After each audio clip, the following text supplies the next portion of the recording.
মানে আমি তোমাকে এটা বলছি না যে এখন থেকে 10 ঘন্টা পড়া লাগবে, আমি তোমাকে এটাও বলছি না এখন থেকে 12 ঘন্টা পড়া লাগবে। জাস্ট তুমি প্রত্যেকটা দিন 3 থেকে 4 ঘন্টা পড়াশোনা করো, এনাফ। আসসালামু আলাইকুম তোমাদের সবাইকে। তোমরা অনেকে জিজ্ঞেস করো যে ভাইয়া ফার্স্ট টাইম তো আমার চান্স হয় নাই, তো আমি কি সেকেন্ড টাইম যদি শুরু করি আমি কি পারবো? অনেকে দেখেছি সেকেন্ড টাইম তারা দিয়েও চান্স পায় নাই। তো আসলে আমি যদি শুরু করি আসলে আমি চান্স পাবো কি? তো তোমার ক্ষেত্রে আমি দুইটা কথা বলবো। একটা কথা হচ্ছে যে তুমি কতটুকু পরিশ্রম করেছো এবং তোমার এই জার্নিতে কতটুকু তুমি সময় দিয়েছো। যদি সবকিছু ঠিকঠাক থাকে অবশ্যই তুমি চান্স পাবা। এবং এক্ষেত্রে আমি একটা কথা বলি, আমরা হচ্ছে অ্যাডমিশনটাকে অনেকটা কঠিন করে ফেলি, অনেকটা জটিল করে ফেলি। ওইটা পড়তে হবে, এইটা পড়তে হবে, এই বইটা পড়তে হবে, ওই বইটা পড়তে হবে, সব কিছু মিলে আমাদের আসলে যে জিনিসটা হয় এলোমেলো হয়ে যায়। এটা করা উচিত না। একটা অ্যাডমিশন শিক্ষার্থী যে ইউনিটে ভর্তি পরীক্ষা দিবে, ফর এক্সাম্পল তুমি যদি হচ্ছে চট্টগ্রাম বিশ্ববিদ্যালয়ে বলো যে এই ইউনিটে ভর্তি পরীক্ষা দিবা, বা হচ্ছে বি ইউনিটে পরীক্ষা দিবা, বা সি ইউনিটে পরীক্ষা দাও, অথবা ডি ইউনিটে পরীক্ষা দাও, ঠিক আছে? অর্থাৎ ইউনিট ভিত্তিক যে সাবজেক্টগুলো আছে, মানে তুমি কোন ইউনিটে পরীক্ষা দিচ্ছ ওই ইউনিটে কি কি সাবজেক্টগুলো আছে, কি কি সাবজেক্টে তোমার পরীক্ষা দিতে হয়, ওই সাবজেক্টগুলোর উপর ভিত্তি করে তুমি হচ্ছে ওই বইগুলা তোমার পড়ার টেবিলে রাখো, জাস্ট ওই বইগুলো রাখো। এখানে একটা কথা বলি, যেমন আমি যদি এই ইউনিটের কথা বলি তাহলে হচ্ছে তোমার এখানে ইংলিশ আছে, ফিজিক্স আছে, কেমিস্ট্রি আছে, বায়োলজি আছে, ফার্স্ট পেপার সেকেন্ড পেপার দুইটা আছে। এইচএসসি কে সবথেকে বেশি প্রায়োরিটি দিতে হবে। অর্থাৎ তোমার যে বুট বইটা আছে, তোমার যে হচ্ছে বুট বইটা আছে, যে বুট বইটা আছে, এই বুট বইয়ের উপরে বেশি প্রায়োরিটি দিতে হবে তোমাকে সর্বোচ্চ লেভেলে, ঠিক আছে? এবং এই জায়গাতে আরেকটা কিছু প্রিভিয়াস ইয়ার কোশ্চেন, অর্থাৎ প্রিভিয়াস ইয়ার কোশ্চেন তুমি কেন পড়বা? কারণ হচ্ছে প্রিভিয়াস ইয়ার কোশ্চেনগুলো পড়ে তুমি বুঝতে পারো যে এই বিশ্ববিদ্যালয়ে প্রশ্নগুলো কিভাবে এসেছিল। মানে ধরো একটা ইয়ারে সহজ এসেছিল, পরবর্তী ইয়ারে আরেকটু কঠিন আসছে, প্রশ্ন মডিফাই হয়েছে, নতুন প্রশ্ন অ্যাড করা হয়েছে। এই যে জিনিসগুলা কখন বুঝবা? যখন তুমি কোশ্চেন ব্যাংকটা পড়বা, ঠিক আছে? তো ওইটা পড়ার পরে তুমি টেক্সট বুক যেটা আছে বা বুট বই যেটা আছে এটা তুমি অবশ্যই প্রায়োরিটি দিবা। দেন আমি এখানে বি ইউনিটের কথা বলি।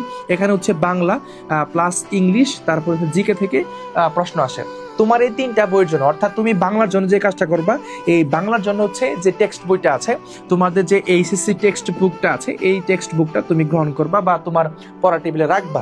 দ্বিতীয় কথা হচ্ছে দেখবা যে ক্লাস 9-10-এর একটা বাংলা ব্যাকরণ বই আছে, বাংলা ব্যাকরণ বই আছে, তুমি সেটা রাখবা। এবং সেখানে কিন্তু মোটামুটি অনেক তথ্য সেখানে আছে। তুমি সমার্থ শব্দের কথা বলো, বা ওই জায়গাতে তুমি হচ্ছে বাগধারা কথা বলো, বা বিপরীত শব্দ কথা বলো, এই জিনিসগুলো কিন্তু ওই জায়গায় আছে।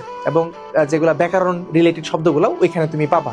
এখন আরেকটা কথা হচ্ছে তুমি এই জিনিসগুলোকে কমই একটা প্র্যাকটিস করার জন্য, এই ধরো গদ্য পরিচিতি বা গদ্য পদ্য বা নাটক উপন্যাস, এই জিনিসগুলোকে আরেকটু সম্প্রসারিতভাবে পড়ার জন্য তুমি যে কোনো একটা বই ইউজ করতে পারো, যেখানে কিনা হচ্ছে বিভিন্ন এমসিকিউ প্র্যাকটিস করা যায়, প্রিভিয়াস এর কোশ্চেনগুলো সেখানে আছে। তুমি একটা বই তুমি নিতে পারো, সেটা তোমার মানে কোন বই নিতে পারবে স্পেসিফিক না, যে কোনো একটা বই নিলেই হবে, যেখানে তোমার প্রিভিয়াস এর কোশ্চেনগুলো আছে এবং এক্সপ্লেনেশনগুলো খুব ভালো করে দেওয়া আছে। এই 3টা জাস্ট এই বাংলার জন্য, এই যে 3টা বিষয়টা তোমার পড়া টেবিলে থাকবে, আর কিচ্ছু না। মানে বিভিন্ন বই পড়ে আসলে দেখা গেছে তোমার দিন শেষে একটা বইও পড়া হয় না, তো সেই ক্ষেত্রে যাওয়া দরকার নেই। তুমি ইংলিশের কথা বলি, এই বি ইউনিট আবার ইংলিশ আছে, এখানে ইংলিশের কথা বলি। তাহলে ইংলিশের জন্য যে কাজটা করবা, বাজারে অনেকগুলো বই আছে, যে কোনো একটা বই পড়ো। মানে প্রত্যেক রাইটার চেষ্টা করে তাদের সর্বোচ্চ বইটা লিখেছেন, তো ওই জায়গা থেকে একটা বই পড়বা এবং প্রথম থেকে শেষ পর্যন্ত খুব ভালো করে পড়বা এবং এটা স্বচ্ছভাবে, তাহলেই এনাফ। আরেকটা কথা হচ্ছে ইংলিশের জন্য এইচএসসি যে বইটা আছে, এইচএসসি টেক্সট বুকটা তোমার লাগবে।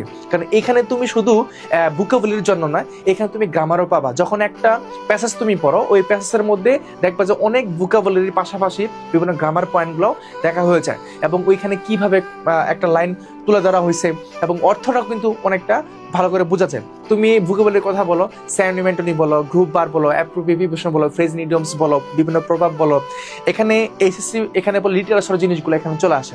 সেক্ষেত্রে তুমি এটাকে একটু প্রায়োরিটি দিবা।